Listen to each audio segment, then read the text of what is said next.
האורח הבא שלנו, פרופסור ג'ון לויקי, משמש כראש המחלקה למחקר ביואתיקה באוניברסיטת קולומביה, ניו יורק. והוא חבר שם גם במרכז למדע ודתות ועורך את כתב העת על ביואתיקה, כאשר תחומי המחקר שלו מתפרסים על תאי גזע, שיבוט, נוירואתיקה, טרור ביולוגי וכמובן דתות ומדע.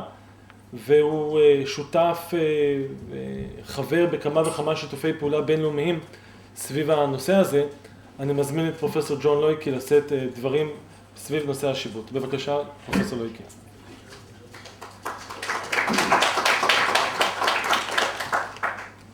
I'm sorry I'm speaking in English, I'm more comfortable. First of all, I want to thank various individuals for giving me the honor to come here. Rabbi Altschul, Deanna, Rabbi Belfer, who's involved in the list, Rabbi Sperber. And I also want to thank the students. They taught me something that I wish I could learn from them, that you heard. That you can really present all that you've done in 5 minutes and do it well. So you're going to have to, I'm still old timer, you're going to have to listen to a 25 or 30 minute talk. And finally, I want to thank Rabbi Shabtai Rappaport. And I don't want to embarrass him too much, but I think all of us recognize among his many talents, he has vision. And that's really unique. And from a biological perspective, he has what I call translational intellect. And he knows how to apply different disciplines into reality and practical. And I thank him for all of his efforts and his ideas. 3 weeks ago, I didn't know what I was going to talk about here. And as often happens, the Kadosh Baruch Hu opens doors. And 3 weeks ago, a paper was published that told me what I was going to do. As was mentioned, in 1996, Dolly was reported, creating, and that's how I got into bioethics. When I read the paper in Nature about Dolly, I wrote to Ian Wilmot and Alan Campbell, who had cloned her, and I said, you forgot to look at the mitochondria. Send me some samples. And they said, sure. They sent us samples of Dolly and other cloned sheep, and I received them, and that week, the New York Times, the Post, New York said, this is a fraud. It's impossible what they did. It's all a scientific fraud. And here I was, proof positive that it wasn't a fraud, because if you engage in scientific fraud, you never send your samples out. So I knew they were wrong, and that's how I began writing about bioethics, and eventually Columbia asked me to teach, and that's how I got involved in all of this. So today, I'm going to talk about creating human embryos using reproductive cloning technologies. There's 2 types of cloning. First of all, I'll go over this a little bit. If you have any questions, feel free to ask.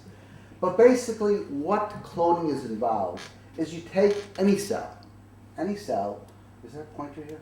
Yeah. Take any cell, and you remove the nucleus of that cell. Then you take the oocyte, the egg of a woman, and you remove her genetic material, her nucleus, and it's called a nucleated egg.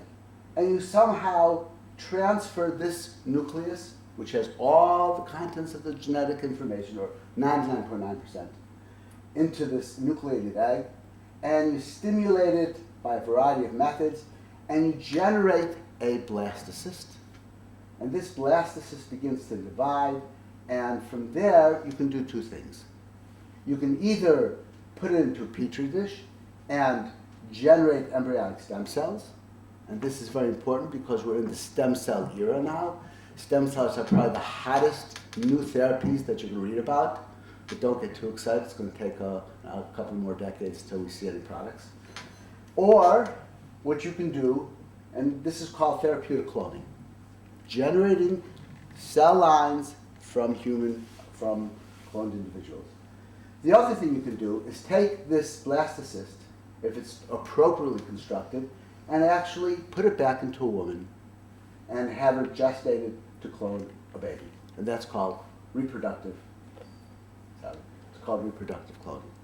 2 types. As you know, in America, federal funds cannot be used to engage in this for human beings past this blastocyst stage. Okay?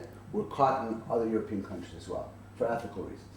Now, you heard a beautiful talk from Raleigh about the genetic material of cells. I'm not going to go over it. He told you the critical information what DNA is, what nucleotides are, the 3 billion nucleotides, and 99% of all DNA is found in the nucleus. Less than 1% is found in mitochondria. That's very important. He told you what genes are beautifully, and what I want to add to that is a term that, if you remember anything else, it's called epigenetics. This is the decade of epigenetics. While genes and DNA are the sort of the hard drive of a cell, provides all the critical information, how do you translate that information into a set of instructions? And that's what epigenetic is. Epigenetics is the way in which most of the DNA functions and provides instructions how, what order, what genes are supposed to be turned on, which are supposed to be turned off. And also, it is your link to the environment. We all know about nurture and nature. How does the environment impact your genetics? And that's through this mechanism of epigenetics. On a molecular level, that's another lecture. I won't go into that. But remember that term. Anything else?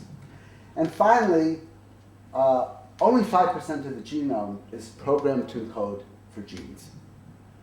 And when I was in college, we were taught that the other 95% of the genome was called junk. But all of us know that HaKadosh Baruch Hu does not create junk. And now we know that all this 95% is what is important into the epigenetics. Okay, I'm giving you a biological perspective. Not a halachic perspective, I'm not a rabbi, I'm not a posek. But as I've been reading this over the last 10 years, I see a sort of biblical precedent to cloning, right? I see the obvious psukim, v'yivad Hashem Elokim et hatzela, asher lekach midam leisha, v'yivia la'adam, right? V'yomer Adam, zot hapam etzem e'atzmai, v'uvasab m'sari l'zot k'karei isha ki mishnu kachazot. To me, those terminologies convey cloning. I think this famous picture on Sistine Chapel depicts it quite well. And of course, you have other psukim. You have Yecheskel with the dry bones. Again, throughout my life, until about 4 years ago, I didn't understand what that meant in terms of application. Today, we are taking bone samples from the Neanderthal fossils. We're isolating the DNA. We're cloning the DNA. We're deciphering the genome. And we have the theoretical possibility of generating a Neanderthal clone, all from the bones. So, again, this is what, when you look at that whole parak in Yecheskel, that's, for biological perspective, this is what comes to mind. Now, there's also biological precedents. Now, why am I telling you all this? Because I want to tell you something very important. The concept of cloning is not unnatural. There's a precedent to that. It's not something synthetic. It's something that we live with all the time. Biological precedents. You have a certain reptile that only produces female to female. There she is, okay? And by process of cloning called parthenogenesis. You have ants and other insects. Again, they all produce by cloning, and in some of these cases, they have no sexual organs. This is biology. This is what Kadosh Baruch Hu created. Okay?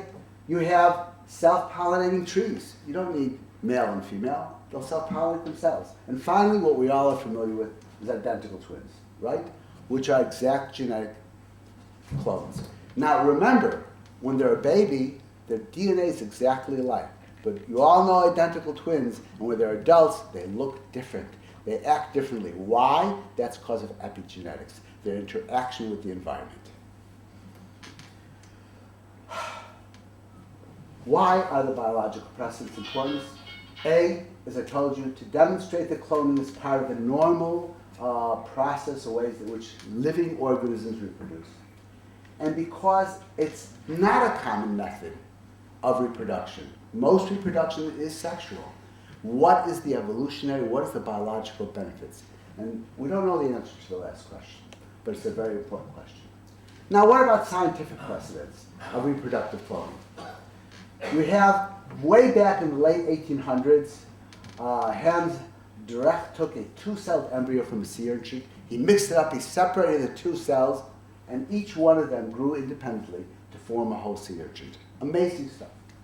You have, 100 years later, Hans Spemann took hair from his infant son, right? And he split an embryo, a one cell off of a salamander embryo. And that one cell grew into a whole embryo, and the rest, the embryo, a whole salamander, and the rest of the embryo grew into a whole salamander. Amazing stuff. You have in 1958, John Gurren, who got the Nobel Prize. He was the first to demonstrate this concept of nuclear transfer, what I told you, taking the nucleus of one cell and putting it into the enucleated egg of another cell to generate a frog, in this case.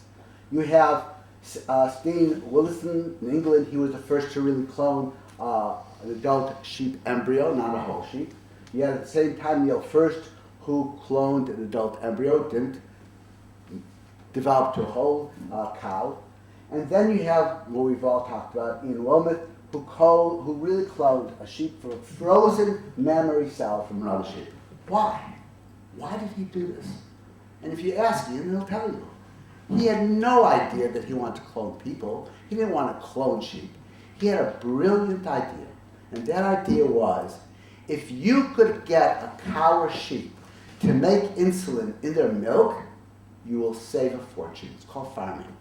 Right now, insulin costs maybe $6,000 a pound. If you genetically engineer a sheep to make insulin in the milk, you can reduce the price down to $6. And one herd of sheep could theoretically make enough insulin to supply all of Europe. That's how powerful it is. And it's taken 17 years, but we're now beginning to see actual animals producing biological substances, expensive biological substances in their milk. And that's why he used a mammary cell. He genetically engineered that mammary cell that produces the milk to produce a biological therapeutic protein.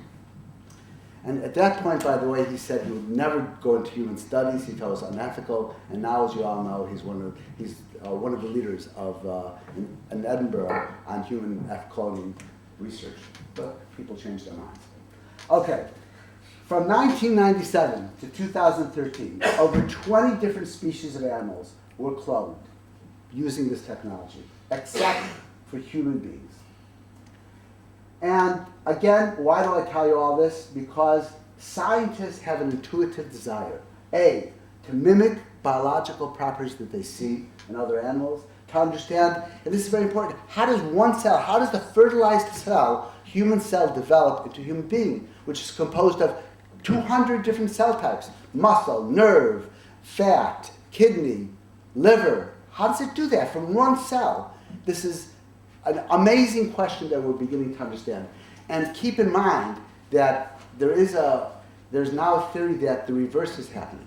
That in cancer, what we've lost is this capacity to differentiate. So when you have liver cancer, that liver cell has transformed itself, thinking now it's a brain cell, thinking now that it's a renal cell, kidney cell. And because of the interaction with other cells, it now gets all messed up. It starts proliferating, and cancer may be a defect in what we call broad. And there he is in the lab. And the question is, why did it take 17 years, 16 years to be able to do this? What he did really, in a nutshell, he didn't clone a person. He did the first step. He created that blastocyst. And this is what he did. He removed the nucleus from it happened to be from a baby, he removed the nucleus from a donor egg, which was, in this case, a baby. And then he removed, from a donor, I said it wrong. From a donor egg, from a woman's egg, he removed the nucleus and made it nucleated. He took a cell, not from an adult, but from a baby, and he zapped them together, and he created a blastocyst. And from there, he created 6 stem cell lines that had all the properties of pluripotent stem cells. They could differentiate into a wide variety of cell types. That is your classical definitions. He never tried to put this into a person. Okay, why develop this technology of human beings?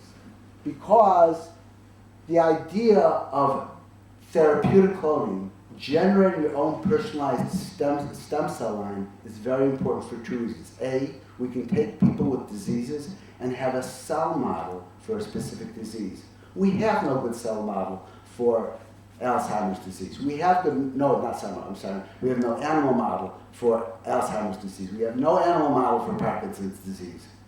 But taking cells from these patients and generating cell lines from these patients will be very helpful in our understanding of how these diseases operate on a biochemical and molecular level. That's one reason. Also, generating these stem cell lines could be very important in stem cell therapy. As you know, we're all talking about the idea of, in the future, what's going to happen. A person comes in with Alzheimer's disease where 80% of the hippocampus has been destroyed, right? You take their own stem cells from blood or from the bone marrow, you clone them, so to speak, and generate embryonic stem cell lines. You re-inject those stem cell lines that have been programmed now to be hippocampal neurons, and you can reconstitute the hippocampus. That's what the future holds. It's not as simple as that, but that's in a nutshell what they're thinking about. And why is the enucleated egg so special for somatic cell nuclear transfer? Two reasons. First of all, within this egg, within this oocyte, are molecules that can realign, reset the whole DNA of the nuclear material. And also it provides the sequential instructions of how to get that processing going. It's like cooking, right? It's like a cookbook. If you don't engage in the various aspects of the protocol in the correct order, you're never going to come out with a cake. And the oocyte has this potential, and we're trying to understand how it has that. Other cells don't have that. The oocyte is something very special. And also, the other thing which is that the embryonic stem cells that are generated from this process contain mitochondrial DNA, which is less than 1% of all your DNA from the recipient egg. So it's very interesting is that we got the samples from Dolly in 1997, and we published our paper. We discovered that the mitochondria is not coming from the donor cell. The mitochondria is coming from the recipient cell. And we wanted to title our paper to Nature that Dolly is not an exact genetic clone. And Nature said, don't use the term clone, it'll cause too much havoc, so we came up with another title. Now, why is this important? So think about it. There are defects. The mitochondrial genome has only 16,000 nucleotides, base pairs. Defects, mutations in this mitochondrial genome can cause havoc to neuromuscular systems, neurological systems, so that a woman who has a defect in her mitochondrial DNA, not only is she going to be affected by these neuropathological disorders, but all of her children and her children's children, because all of the mitochondria is going to be transmitted. And this creates new methodologies that can be used and applied with somatic cell thing. So what they did, and this is very important, is what did they do in cloning this, generating this human cell line? Different that wasn't done in the last 17 years. Instead of zapping it with electricity or with other chemicals, what they used is a hemoglobination virus to fuse them. And it was a brilliant idea. This is work that they had done in monkeys. They also, interesting enough, incubated the eggs with caffeine. And that calmed them down, then you get all excited, it was a very nice way to tell the eggs, take it easy, you're going to be all right. And the third thing they did is and this is very important, they found that when you, for PGD, for IVF. How big were the pesticides? What do you mean, how big? How big did they get? Full size. When did they destroy them? Hold on, we'll get to that. Okay. And what they also found is that normally in all these IVF procedures, HD and vitro fertilization, what you do is you hormonally hyperstimulate a woman. You isolate 20 oocytes from her, you fertilize them in vitro and do what you have to do. Even today, even in Israel, which is probably the best place in the world to engage in IVF, out of the 20, you're going to get maybe 15, maybe 12 that look okay after fertilization, and then you have to test all of those, and you're left with 3, 4, or 5 that you can reimplant. What they found is that if you don't hyper-stimulate as much with as much hormones, the quality of the eggs is much better. So instead of retrieving 20 eggs from a woman, if they retrieved less than 10, the efficiency and the quality of the eggs. I think that that says something very important, that in science and halacha, sometimes quality is better than quantity. So keep that in mind. Okay, what are some of the secular ethical objections to using to human cloning? This is your blastocyst. This is what's called the inner mast cells. This is about 128 cells, about 5, this is day 5, and 5 to 7 days. And right in here, you take these cells out, and these are the embryonic stem cells that I've been telling you about, that can differentiate to any cell type in the body. Now, these cells are pluripotent because you can't transfer them to create an embryo. For that, you need what's called the trophoblast cells, which are the remaining cells. And these are the cells that are responsible for the placenta. So in order for this to be viable to clone, both components have to be in good shape. So what are some of the ethical objections to? A, ethicists say you're playing God. And I'm telling you, you're not playing God because biology has cloning already. Well, you're killing a human being. As you know, in various cultures, they believe when does personhood begin? Conception. This is post-conception. When you destroy these eggs, are you killing a human being? You're violating genetic diversity. By cloning, you're perpetuating the same DNA genetic material. And the other thing is that at this point in time, that we call a slippery slope, the blastocysts that these scientists created have defects in the trophoblasts. I don't know why. And you cannot implant them. Their claim was, although they never tried, their claim was they're not at a stage where you can implant them into a human surrogate to generate a human being, but rest assured they probably could. Or if they can't now, in a few more years they'll be able to. But these are the secular objections. Okay, what are some ethically acceptable applications of their technology? So as I told you before, the idea for disease. So what they did is they took skin cells from a patient with Leigh syndrome, and they generated a stem cell line for this genetic disorder. This is a severe neurological disorder. It appears about 6 months after birth, and it leads to death within a couple of years. There's no animal model for it. We don't have any idea how this works. And now they have a cell model in which they can understand the biological mechanisms. No objection to that. Also, as I told you before, they could generate in their system, like you would have expected, like we published, all the mitochondria is coming from the recipient eggs. And finally, as I told you before, the idea is to use this technology to generate your own personalized stem cells and to engage in cell therapy. Very important. When, with the mitochondria, this is very interesting because it really works. About 1 in 6,500 people in the United States or around the world have a defect in their mitochondria. The women have a defect and all the kids. How are you going to correct it? So now we have a method that works very well. And what we do here is basically we use this type of technology to generate children by using the mitochondria of a woman that's normal and injecting it into the oocyte of a woman who's defective. So now this woman who had all of her mitochondria were defective now has a population where half are defective mitochondria and half are normal, and guess what? She doesn't have this disorder, and she can have normal children. And it works. Babies have been born from these women who have disorders who are healthy. And again, the aim is to replace faulty mitochondrial DNA. Okay, now we go on to Nitzotzot. which is what you're here for. What are the halakhic issues? I'm going to raise the issues, tell you my impressions of what the issues are, and let the expert deal with them. And they're not easy. Okay, we have to understand how do we establish who the halakhic mother and the halakhic father of a child is using this technology. And I'll be more specific in a few minutes. The laws of arayut, krovim, right? Laws of who's a kohen, Yisrael lineage.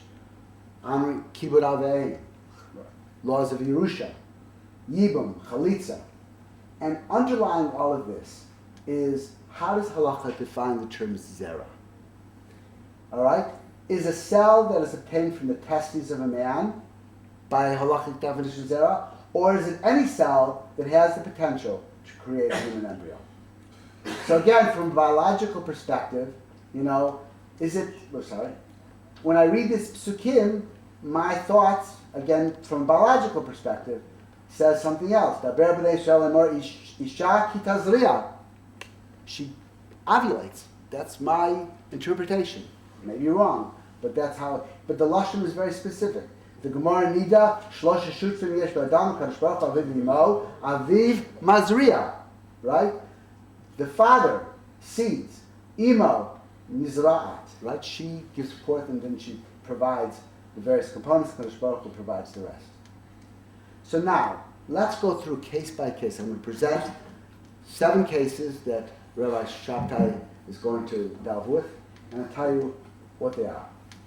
Cloning technology, using what I told you how to clone, but now implanting it into a surrogate woman. Now let's ignore, for example, the halachas about surrogacy. That's a whole different lecture. So now we can take skin cells from an infertile Jewish husband. He can't make any sperm. And we fuse them with the egg of his wife to generate an embryo. So genetically, he's contributing 50%. The wife is contributing 50%. It's not a clone, but it's using the cloning technology. It's using SCNT. And now, has this man fulfilled the mitzvah of peer review? Okay, one question. Let's take the second case. We use skin cells from the nucleated cells of one woman to clone herself. And it's, again, very easy to do. Take the skin cells. You can either fuse it with her enucleated egg or with a nucleated egg, doesn't make a difference, and she will be 100% genetic clone. So the halakha question, one of the halakhas is, who's her father? Case number 3. Sorry about the number. Case number 3. Use skin cells obtained from a Jewish man, and you fuse them with an egg obtained from a Jewish non-spousal married woman to create an embryo. Right? This woman wants to have a child, and she's getting her donor cell for this child is a Jewish man who she's not married to. Is there any instance of arayas here? Mamzerut? I mean, one can envision what you can speculate here. Okay, another case. These are more even future. Who says you need a man and a woman to create a human being? I can take skin cells from 2 women, fuse them together. I need the nucleated egg. I can't do it without that.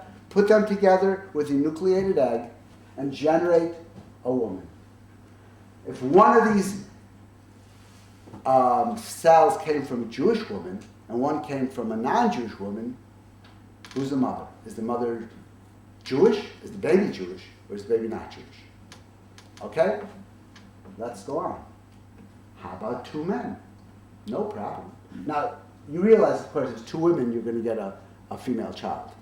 Only the church has done the opposite. That is to clone from a female to get a male. We haven't done that yet. But anyways, using nuclei from 2 men, right? One is a Kohen, and one is Israel. Each are contributing 50% of the genetic information. The nucleated egg contains less than 1%. It's not even halakhically, statistically significant. And one is it, so is it a Kohen? Is it a Levi? How much of your DNA has to be kahuna? Would you even speculate? I mean, again, I'm not answering any of these questions, too hard. Would you speculate that only the Y chromosome DNA, if the child obtains the Y chromosome DNA, that's the Kohen? Maybe, maybe not. But you can think about, from a biological perspective, where it you go. Not halakha, biological. Okay, now we can really do this. Why create a human being from one man and one woman, two men? Created from 6. They've done this in monkeys. They've actually done this in monkeys, and they're healthy as hell. And what they do is they take a monkey, and they have 6 genetic parents. Now, why would you want to do this? Why would any human being want to do this? Well, there are people who are very liberal. They believe that racial diversity is a very good thing. Why not create a child that's racially diverse, right? You might want a child that has athletic advantages, genetic advantages. So you create a child and get some DNA from LeBron James or, Alex Rodriguez or somebody, or Rivera, and put a little DNA in that to enhance their capacity to survive in this economically strived world. Okay? So you have this, again, can there be more than one father or mother per child? And here is the most amazing thing, is I never understood this Gemara until a few weeks ago. There's a Gemara in Sota that Orpah was, who's the mother of Goliath, right? Before she gave birth to Goliath, had multiple marital relations with either 500,000 different men. And there's a machloket between Rashi and Tosfos. Rashi says Goliath only had one father. There can only be one father. I don't know if he was talking about halachically or biologically. Just tell me what he says. Tosfos says no, you can have multiple fathers. Again, I don't know if he's talking about biologically or halachically, but for the first time, this machlokas of Rashi and Tosfos has some significance to me. And finally, the last case, which is, we're a little far off from here, but it's possible. Why donate anything? I go to a machine, ATM machine, I punch in the genome that I want, right?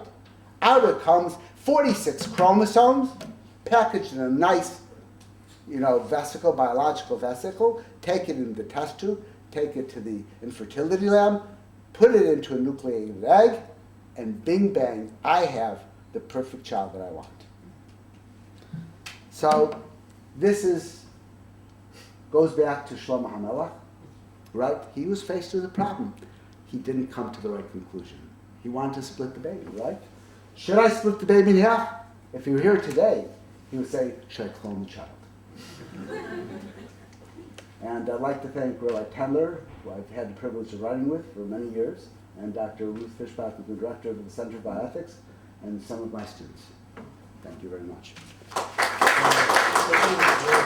Questions?